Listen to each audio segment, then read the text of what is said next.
जय बाबा स्वामी, जय आत्मेश्वर। पुण्य आत्मा अवतरण के हमारे इस ग्रंथ पठन के सत्र में मैं आप सबका पूर्ण हृदय से स्वागत करती हूँ। ग्रंथ पठन की शुरुआत हम गुरु आह्वान से करते हैं।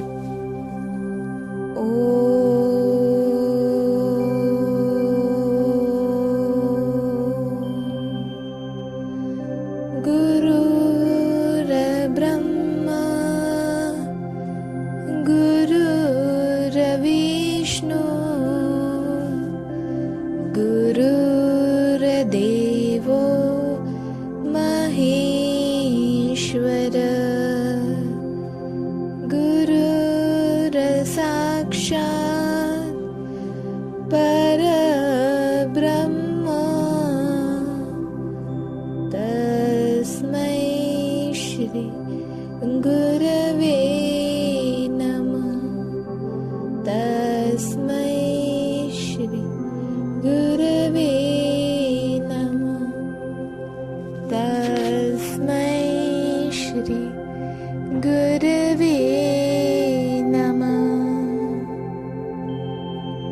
ग्रंथ पठन की शुरुआत करते हैं। जिस प्रकार वैज्ञानिक बाहर की खोज करते हैं, चंद्रमा पर जाते हैं, मंगल ग्रह पर जाते हैं, वैसे ही कुछ ऋषि मुनि अपने भीतर की यात्रा करते हैं। लेकिन भीतर की यात्रा पर जो लोग जाते हैं वे भीतर की यात्रा का वर्णन नहीं कर पाते हैं, दूसरों को अपना अनुभव नहीं बता पाते हैं, क्योंकि वे बताने की स्थिति में ही नहीं रह पाते हैं। इसीलिए इस भीतर की यात्रा के बारे में किसी को कुछ भी पता नहीं है। इसीलिए सामान्य मानव समाज इस सजीव ज्ञान से अनभिज्ञ है। सजीव ज्ञान का एक बहुत बड़ा भंडार भरा पड़ा है। जिस सजीव ज्ञान के भंडार से मनुष्य अनभिज्ञ है, इस सजीव ज्ञान को पा लेने के बाद फिर कुछ शारीरिक कर्म करने की इच्छा समाप्त हो जाती है। इसीलिए इस अनुभव को लिखना या बताना, ये दोनों ही कार्य नहीं हो पाते हैं। मुझे उस दिन लगा सजीव ज्ञान का कितना बड़ा भंडार इन मुनियों के पास है।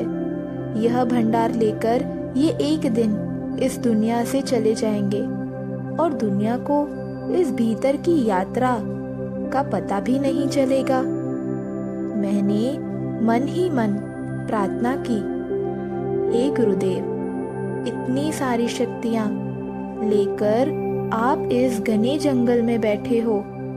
इस घने जंगल में आपकी इच्छा के बगैर कोई आ नहीं सकता है, और जब सामान्य मनुष्य यहाँ आएगा ही नहीं तो ये ज्ञान उसे मिलेगा कैसे? क्योंकि आप तो कभी इस जंगल से समाज में जाओगे ही नहीं। आज मानव समाज बहुत दुखी है, बड़ा परेशान है। इन विचारों के मायाजाल में आज सारे विश्व का मानव समाज फंस गया है, और इस मायाजाल में से यह समाज निकलने की चेष्टा कर रहा है। इन दुखों से, इन परेशानियों से निजात पाने के लिए मानव समाज तड़प रहा है, और इससे निकलने के लिए उसके पास जो साधन उसे मिलते हैं वे अपनाता है।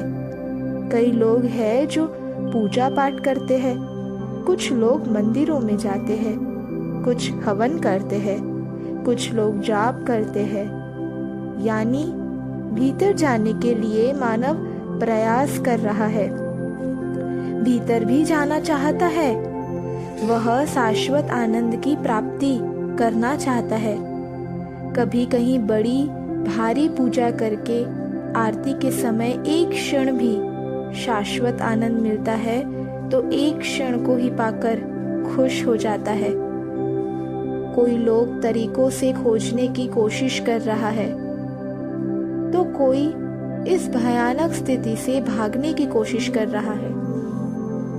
और इस भयानक स्थिति से भागने के लिए व्यसनों का सहारा ले रहा है। कोई शराब पी रहा है तो कोई गांजा पी रहा है, कोई वेश्यागमन कर रहा है, संभोग में एक क्षण में अपने आप को भुला रहा है, यानी अपनी तकलीफों को भुलाना चाहता है।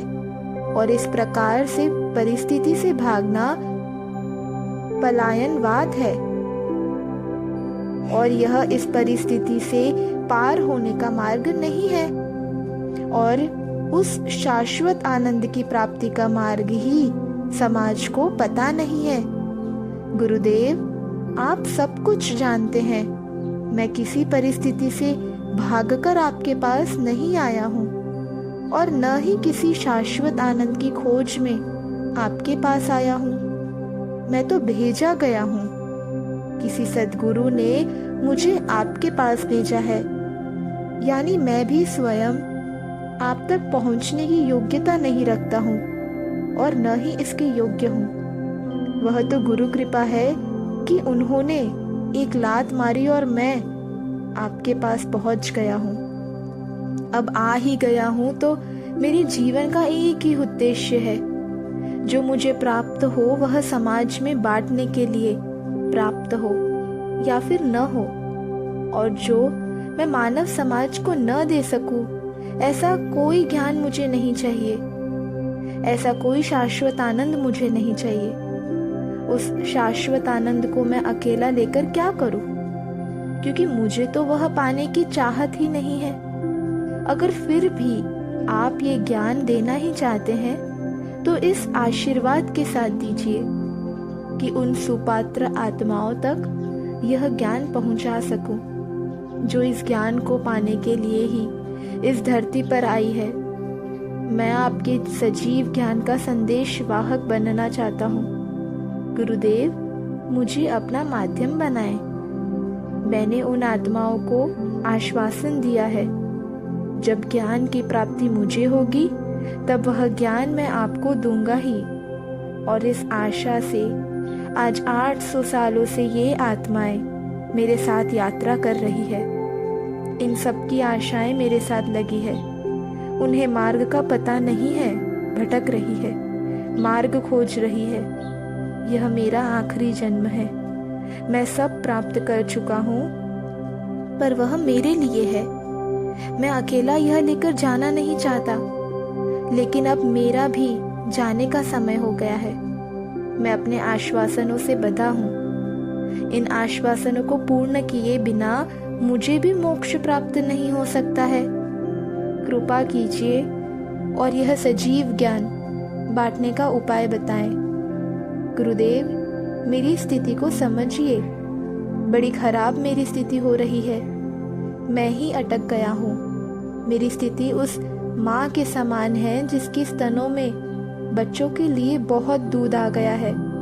वह माँ अपने बच्चों को दूध पिलाना चाहती है, उसका बच्चा दूध पीना चाहता है, पर माँ पिलाना नहीं जानती और बच्चा पीना नहीं जानता है। गुरुदेव, माँ को पिलाने का ज्ञान दीजिए और बच्चे को पीने का, अन्यथा स्तन में आया यह दूध माँ के लिए तकलीफदायक है।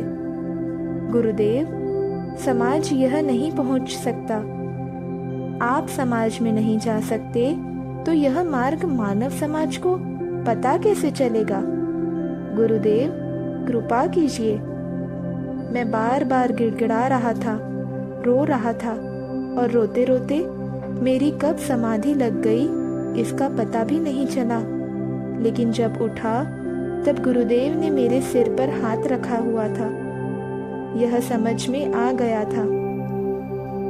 गुरुदेव का वह पवित्र स्पर्श अनुभव हो रहा था, पर आंख नहीं खुल पा रही थी, और महसूस कर रहा था कि गुरुदेव के हाथ से चैतन्य का प्रवाह फूट पड़ा है और मेरे शरीर में ठंडे पानी की धारा बह रही है।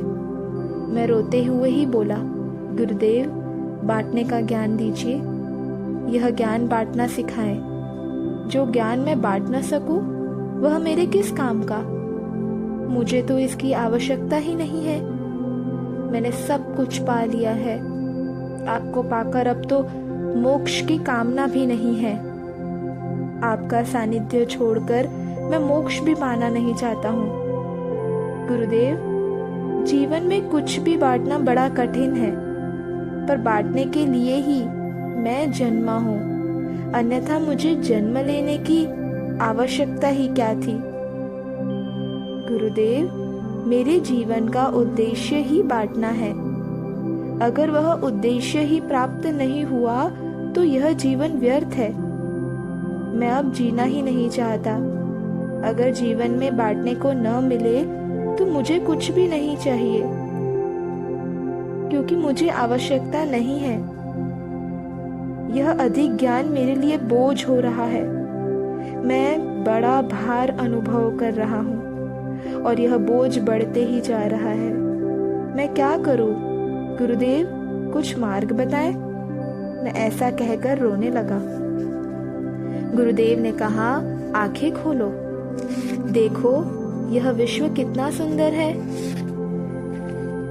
और इस सुंदर संतुलित विश्व में तुम इस संतुलन को बनाए रखे हो। जो प्रकृति में है वे सब संतुलित है। जो प्रकृति से दूर हो गए, असंतुलन की समस्या उनकी है, और उन्हीं का असंतुलन दूर करने के लिए तुम्हारा जन्म हुआ है।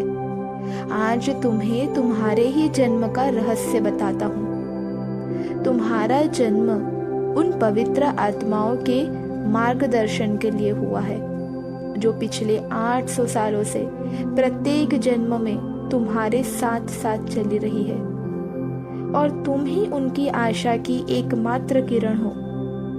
इसीलिए केवल वे ही आत्माएं तुम तक पहुंचेगी और तुमसे मोक्ष प्राप्ति का ज्ञान ग्रहण करेंगी, क्योंकि यह रिश्ता 800 सालों पुराना है। उन्होंने मोक्ष प्राप्ति के लिए तुम्हारा माध्यम चुना है। इसीलिए तुम्हारे इस जन्म का उद्देश्य इस मोक्ष प्राप्ति के ज्ञान को उन तक पहुंचाना है। और तुम्हें बांटने में इसीलिए आनंद आता है क्योंकि बांटना तुम्हारा स्वभाव बन गया है। बिना बांटे तुम रह ही नहीं सकते हो। जीवन का उद्देश्य ही बांटना है। जिस क्षण बांटना समाप्त हो गया, जीवन समाप्त हो जाएगा। जिन आत्माओं के लिए तुम्हारा जन्म हुआ है, वे ही पवित्र आत्माएं तुम्हें समझ सकेंगी और वे ही तुमसे ज्ञान ग्रहण करेंगी। इसीलिए तुम अपने स्वभाव के कारण मानव समाज में बांटोगे, लेकिन सब लोग तुम्हारा बांटा हुआ ज्ञान संभाल कर रख नहीं पाएंगे, क्योंकि अभी उनका समय नहीं आया है। इसीलिए समाज में यह ज्ञान पाने वाले और इस ज्ञान को संभाल कर रखने वाले लोग कम ही होंगे जो यह रख पाएंगे। इसीलिए बांटते समय कभी भी यह अपेक्षा मत रखना कि वह मनुष्य ज्ञान को संभाल कर रखेगा ही। वास्तव में संभाल कर रखने का प्रश्न तब आता है जब पता हो कि क्या मिला है और देने वाला कौन है। ये दो बातें बहुत बड़ी महत्वपूर्ण हैं, क्योंकि ये दो बातें समझे बिना इस ज्ञान को संभालना असंभव है। क्योंकि जो मिला है उसका मूल्य ही मालूम नहीं है, तो मनुष्य संभालेगा ही क्यों। संभालने के लिए क्या मिला है उसका ज्ञान होना चाहिए। किससे मिला है उसका ज्ञान होना चाहिए। इसमें देना ही आसान है, पर लेना बड़ा कठिन है। लेने के लिए बड़ी साधना चाहिए, बड़ी योग्यता चाहिए। अन्यथा लेकर भी लोग खो देते हैं और फिर भी खोजते रहते हैं और पाकर भी खोते रहते हैं। मेरा आशीर्वाद तेरे साथ है। तू तेरे जीवन में अपने उद्देश्य को प्राप्त करेगा, और जिन पवित्र आत्माओं ने तुझे माध्यम के रूप में माना है, वे आत्माएं तुझ तक अवश्य पहुंचेंगी और तेरे जीवन का उद्देश्य पूर्ण होगा। लेने के लिए बड़ी साधना चाहिए, बड़ी योग्यता चाहिए। अन्यथा लेकर भी लोग खो देते हैं और फिर भी खोजते रहते हैं और पाकर भी खोते रहते हैं। मेरा आशीर्वाद तेरे साथ है। तू तेरे जीवन में अपने उद्देश्य को प्राप्त करेगा और जिन पवित्र आत्माओं ने तुझे माध्यम के रूप में माना है, वे आत्माएं तुझ तक अवश्य पहुंचेंगी और तेरे जीवन का उद्देश्य पूर्ण होगा। तू उन आत्माओं को दिए गए आश्वासन के बंधन से बंधा हुआ है। मुझे तेरे जीवन में अनुभव होगा कि प्रयत्नों का कोई स्थान नहीं है, क्योंकि तू प्रयत्न करके भी उन तक नहीं पहुंच सकता है और वे ही बिना प्रयत्न किए तुझ तक पहुंच जाएंगी। तुम्हारा जीवन और उन पवित्र आत्माओं का जीवन एक दूसरे के लिए पूरक सिद्ध होंगे, क्योंकि एक दूसरे को प्राप्त किए बिना दोनों का ही मोक्ष संभव नहीं है। इसीलिए जीवन में प्रयत्न कर, पर अपने समाधान के लिए प्रयत्न कर। प्रयत्न से कुछ फल की प्राप्ति होगी, यह सोचकर प्रयत्न मत कर, क्योंकि इन प्रयत्नों से कुछ भी नहीं होगा। इसीलिए सदैव याद रख कि तू परमात्मा का केवल माध्यम मात्र है। माध्यम का अपना निजी ऐसा कोई अस्तित्व नहीं होता है और न ही निजी ऐसा कोई प्रयत्न होते हैं। माध्यम केवल माध्यम होता है। स्वयं को एक निखालस, खाली, पवित्र व शुद्ध माध्यम बनाए रख। यह स्वरूप बनाए रखने में तू जितना सफल होगा, उतना ही एक माध्यम के रूप में तुझसे कार्य होगा। यह तेरा उतना ही अधिक उपयोग होगा, क्योंकि वह उपयोग ही तेरे जीवन का उद्देश्य है। माध्यम के सदैव दो सिरे होते हैं। एक सिरे से वह पाता है और दूसरे से वह देता है। हम में और तुझ में अंतर है। हमारा देने वाला सिरा भी एक ही होगा और पाने वाला भी एक ही होगा। हमारे पास आत्माओं की सामूहिकता नहीं है। एक आत्मा से प्राप्त किया और एक आत्मा को दिया, बस इतना ही जीवन है। लेकिन तेरा ऐसा नहीं है। तुझे देने वाली आत्माएं भी अनेक है और पाने वाली आत्माएं भी अनेक है। इन देने वाली आत्माओं की सामूहिकता के कारण ही पाने वाली आत्माओं की सामूहिकता हो जाएगी, और जहाँ सामूहिकता होगी वहाँ पर उनका अलग अस्तित्व ही विलीन हो जाएगा। इसीलिए जीवन में तू कुछ करेगा नहीं, बस तेरे माध्यम से होगा। तू किसी को कुछ देगा नहीं, बस तेरे माध्यम से लोग प्राप्त करेंगे। तू कुछ अनुभव कराएगा नहीं, तेरे माध्यम से लोग अनुभव प्राप्त करेंगे। एक गुरु हो तो उनके अनेक शिष्य होते हैं, और तेरे तो अनेक गुरु हैं। अनेक गुरुओं का अपने शिष्यों तक पहुंचने का माध्यम तू ही है। इसी कारण अनेक गुरु शक्तियों का माध्यम तू बनेगा। अपने आप को पहचान, और केवल पहचान ही नहीं, उस पहचान को सदैव याद रख, ताकि सारे समय तू स्वयं को एक माध्यम समझकर रह सकेगा। और जितने अधिक समय तक माध्यम रहेगा, उतने अधिक समय तक कर्ता के भाव का कचरा नहीं अटकेगा। जितना कचरा नहीं अटक होगा, उतना पानी पाइप से अधिक बहेगा। जन्मों जन्मों से देने की इच्छा के कारण ही इस जन्म में तुझे देने के लिए बहुत ज्ञान का भंडार मिला है। यह एक जन्म में किसी को प्राप्त नहीं हो सकता है। यह तो अनेक जन्मों का है, बस इस जन्म में मिल रहा है। तू ऐसा समुद्र है जहाँ पर आकर कई नदियाँ मिलने वाली है। कई नदियों का अंतिम लक्ष्य तुझ तक पहुँचना है और तुझ में समा जाना है। तेरे ही सानिध्य में आकर कई आत्माएं अपना अस्तित्व समाप्त कर लेंगी। तू कई आत्माओं का अंतिम लक्ष्य है। इसीलिए इस प्रकार एक समुद्र सदैव एक ही स्थान पर शांत व स्थिर होता है, वैसा ही स्थिर हो जा, शांत हो जा और अपने स्थान पर रहकर इंतजार कर उन नदियों का जो तुझे मिलने के लिए बेकरार है, जो नदियां तुझे मिलने के लिए आतुर है, जिन नदियों का उद्देश्य ही तुझसे मिलना है, जो तुझे मिलने का सोचकर ही अपने स्थान से निर्मित हुई है और बड़ी आतुरता के साथ तेरी ओर बढ़ रही है अपना अस्तित्व समाप्त करने के लिए। तुझ तक पहुंचकर उनका अस्तित्व समाप्त हो जाएगा। तू वह सामूहिकता का अस्तित्व बन जाएगा जिसका अपना कुछ अस्तित्व ही नहीं है। जिस प्रकार से नदी जब समुद्र में मिलती है तो समुद्र की भरती ज्वार ही नदी के मिलने से रुकावट होती है। समुद्र की ओहटी भाटा में ही एक खाली जगह मिल जाती है नदी के प्रवेश के लिए और नदी समुद्र में प्रवेश कर जाती है।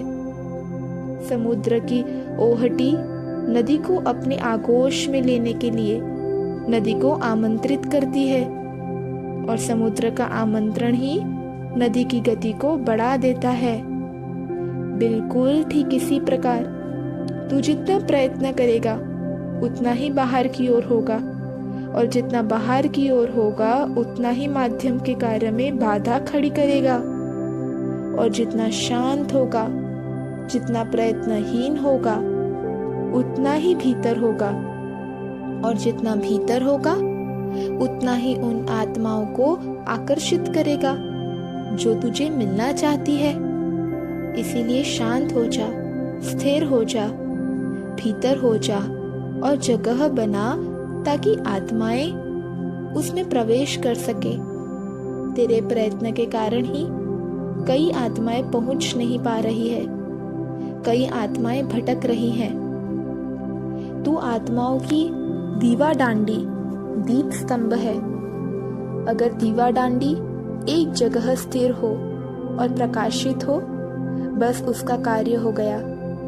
कई भटके हुए आत्मरूपी जहाज उस दीवा डांडी के प्रकाश को दूर से ही देख लेंगे और वह प्रकाश ही उन जहाजों को किनारे लगाने में मददगार सिद्ध होगा और उस थोड़े से प्रकाश के सहारे कई आत्माओं की जीवन नैया मोक्ष रूपी किनारे तक लग जाएगी। ये सब बातें इसीलिए समझा रहा हूँ ताकि मुझे तेरे जीवन का उद्देश्य तुझे समझ में आए, क्योंकि मनुष्य को जन्म लेते समय ही उसका उद्देश्य मालूम होता है और फिर मृत्यु के बाद ही वह याद आता है। मृत्यु के बाद याद आने पर वह केवल रोता है, क्योंकि करने के लिए शरीर का माध्यम ही नहीं होता है। इसीलिए प्रत्येक गुरु का कर्तव्य है अपने शिष्य को उसके जीवन का उद्देश्य याद दिलाना, ताकि शिष्य अपने जीवन में ही अपने जीवन का उद्देश्य प्राप्त कर ले। तो मैं तो तेरा कर्तव्य कर रहा हूँ तुझे याद दिलाने का। अब करना न करना तेरा क्षेत्र है, मेरा नहीं। मैंने यह सब बताकर मेरा कार्य किया है, अब आगे का तू जाने।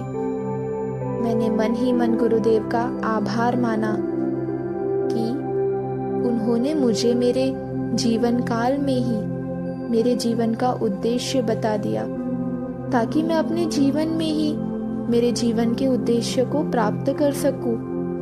मेरे गुरुदेव बड़े दयालु हैं। उनकी करुणा के कारण ही, उनकी दया के कारण ही आज मैं नींद से जगा हूँ। अब ध्यान रखूंगा कि अब जगा हुआ ही रहूं, क्योंकि एक बार जागकर गुरुदेव ने अपना कार्य तो कर दिया है। अब जागकर मैं अपना कार्य करूंगा। दूसरे दिन सुबह मैं जंगल में उस स्थान पर गया जहां पर मैं कुछ दिन पूर्व लाई पत्ते के बीज डालकर आया था। यह सब पहाड़ी जगह होने के कारण बीज बोने के लिए ऐसा स्थान ढूंढना पड़ता था जहाँ पर पत्थर न हो और मिट्टी हो, क्योंकि पत्थरों पर बीज बोना बेकार ही सिद्ध होता है और यहाँ पर बीज भी बहुत कम होते थे, तो वे व्यर्थ गंवाना नहीं चाहता था। इसीलिए ऐसी जमीन की तलाश में भी मीलों चलना पड़ता था। दूसरा, ऐसी भी जगह चाहिए थी जहाँ पर बरसात का पानी जमा न हो, यानी ढलान वाली जगह होनी चाहिए। ऐसे उपयुक्त स्थानों को ढूंढकर वहां पर मैं 8-8 दिन के अंतराल में बीज बोता था, ताकि सदैव अच्छे ताजे पत्ते मुझे मिल सके। कई मील चलने के बाद मैं उस स्थान पर पहुंचा जहां पर मैं एक बार आकर बीज बोकर गया था। उस जगह को पहचानना भी कठिन हो गया था, इतनी घास आसपास उग गई थी। बड़ी कठिनाई से उस जगह को पहचान पाया, पर जब वहां पहुंचा तो बहुत प्रसन्न हो गया था। वहां पर लाई पत्ते की बहुत बड़ी फसल लहरा रही थी। कुछ फसल बंदर खा गए थे। मैं वह देखकर भी खुश हो गया। कोई तो साथी है जो मेरे साथ इसे खा रहा है। मैं थक कर थोड़ी देर बैठ गया और उस बड़े पत्थर पर बैठकर मैं विचार करने लग गया कि अपने पास थोड़े से ही बीज थे, इसीलिए मैं उन्हें व्यर्थ बोना नहीं चाहता था। मैं उनको बोने के लिए मीलों घूमा और फिर उस स्थान को खोजा जिस स्थान पर बीज से अच्छी फसल हो सके। पर मनुष्य भी अपने जीवन में थोड़े से बीज रूपी क्षण लेकर इस धरती पर जन्म लेता है और अपने बीज रूपी क्षणों को व्यर्थ के स्थान पर ही खर्च करता है। और जब जीवन रूपी बीज समाप्त हो जाता है तब मृत्यु को वर्ण करता है। मृत्यु होने पर रोता है, मैंने मेरा जीवन व्यर्थ गवाया। वास्तव में मृत्यु के पूर्व ही वृद्धावस्था में शरीर जब किसी काम का नहीं रह पाता है, उस समय मनुष्य को उसके द्वारा किए गए कार्यों से ही आत्म शांति मिलती है। जीवन में किए गए अच्छे कार्य मन को शांति प्रदान करते हैं। मन को बड़ी शांति मिलती है कि मैंने अपने जीवन में बहुत अच्छे कार्य किए। ये किए गए अच्छे कार्य ही मन को प्रसन्न कर देते हैं। इसीलिए मनुष्य को भी अपने जीवन के क्षण रूपी बीज उन स्थानों पर ही खर्च करने चाहिए जहां पर अच्छी फसल तैयार हो सके। मनुष्य इस धरती पर अकेला आया है और अकेला ही जाएगा, और जब वृद्धावस्था में शरीर चलने फिरने लायक नहीं रहेगा, फिर लोगों से मिलना भी कम ही हो जाएगा, और जो मिलने आएंगे वे भी कर्तव्य निभाने के लिए आएंगे।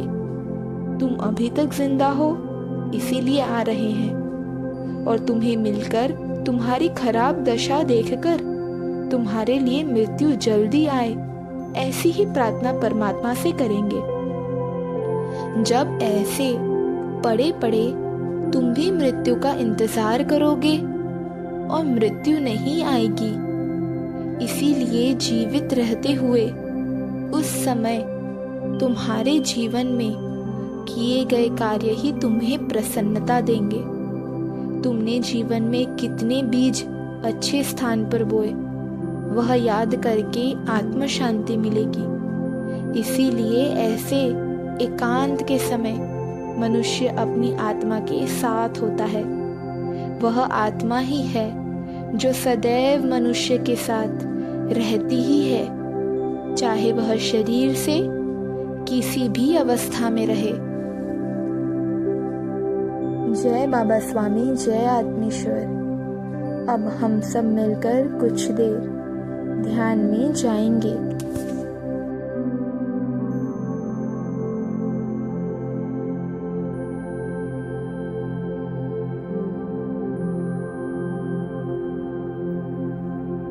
सभी पुण्यात्माओं को मेरा नमस्कार।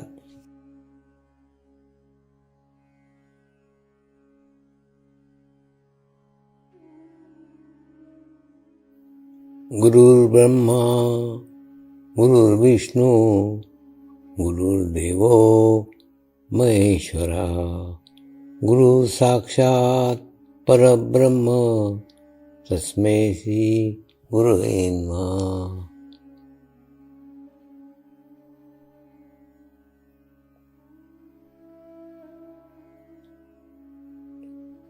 ध्यान की उस स्थिति में जाएंगे जहाँ शरीर भाव पूर्णतः समाप्त हो जाता है।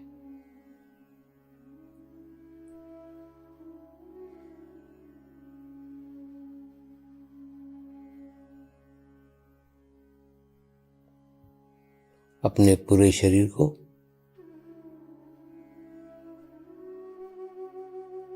पूर्णतः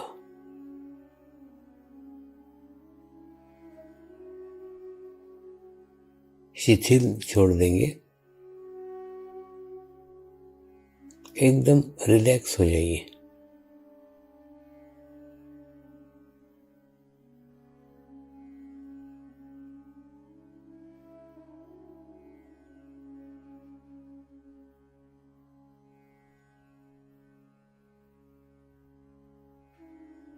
मेरे साथ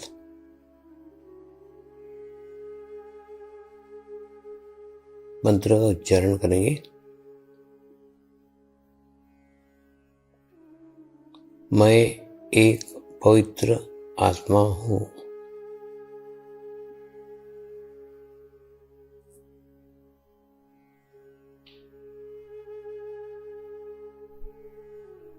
मैं एक शुद्ध आत्मा हूँ।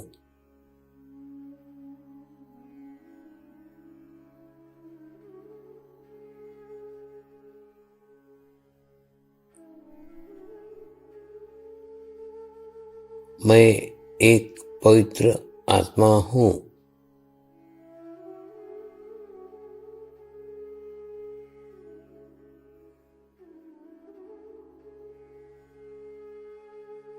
मैं एक शुद्ध आत्मा हूँ।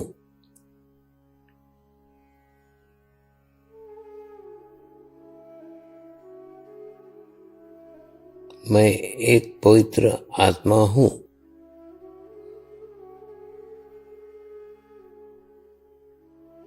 मैं एक शुद्ध आत्मा हूँ।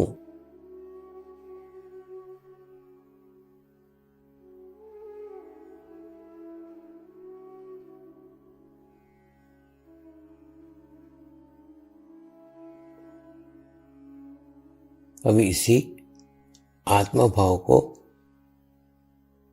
बनाए रखते हुए गुरु मंत्र का उच्चारण करेंगे।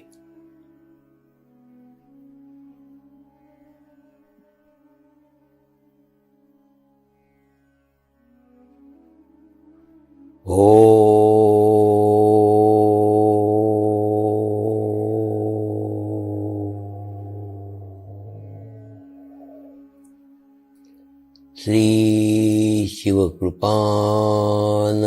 स्वामी नमो नमः।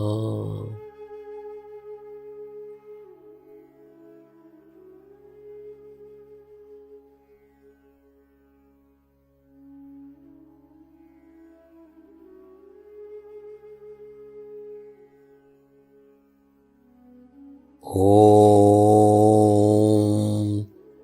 श्री शिवकृपानंद स्वामी नमो नमः।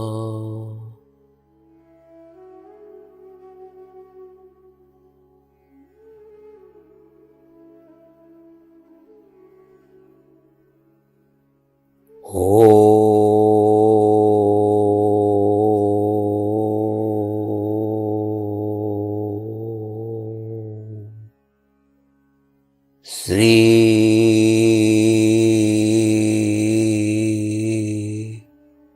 शिवकृपानंद स्वामी नमो नमः।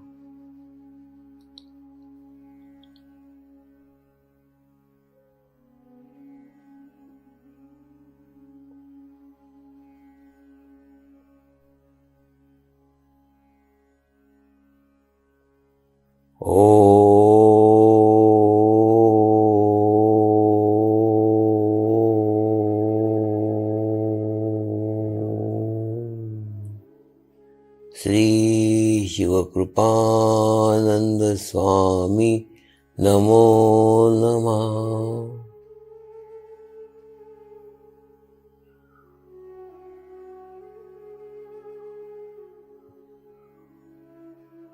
ओम श्री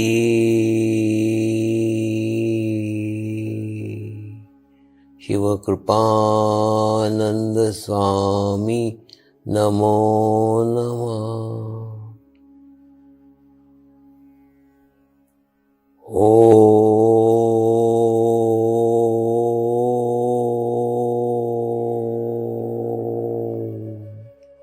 श्री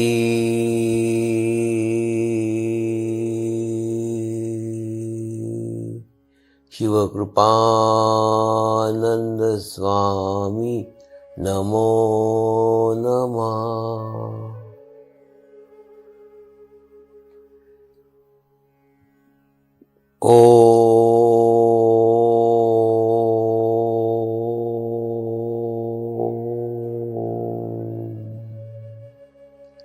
श्री शिवकृपानंद स्वामी नमो नमः।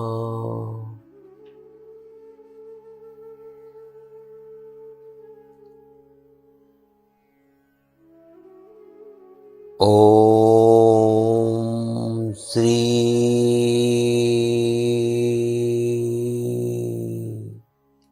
शिवकृपानंद स्वामी नमो नमः।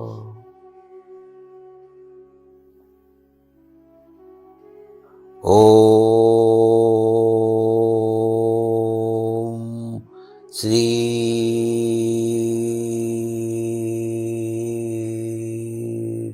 शिवकृपानंद स्वामी नमो नमः।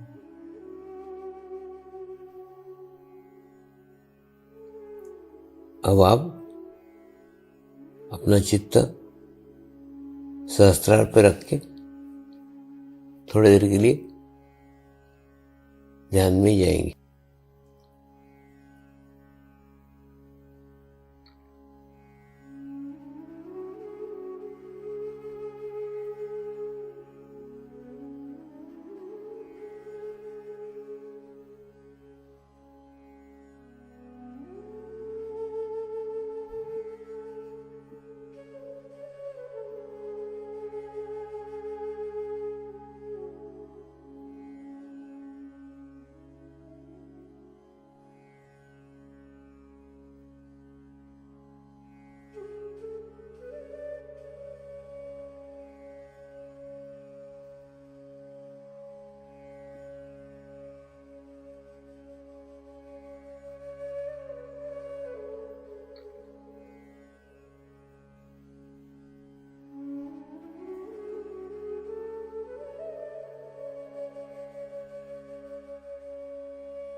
अब हम प्रार्थना करेंगे सभी आत्माओं की आत्म उन्नति हो, आध्यात्मिक प्रगति हो। यही हमारी प्रभु से प्रार्थना है। नमस्कार। जय आत्मेश्वर।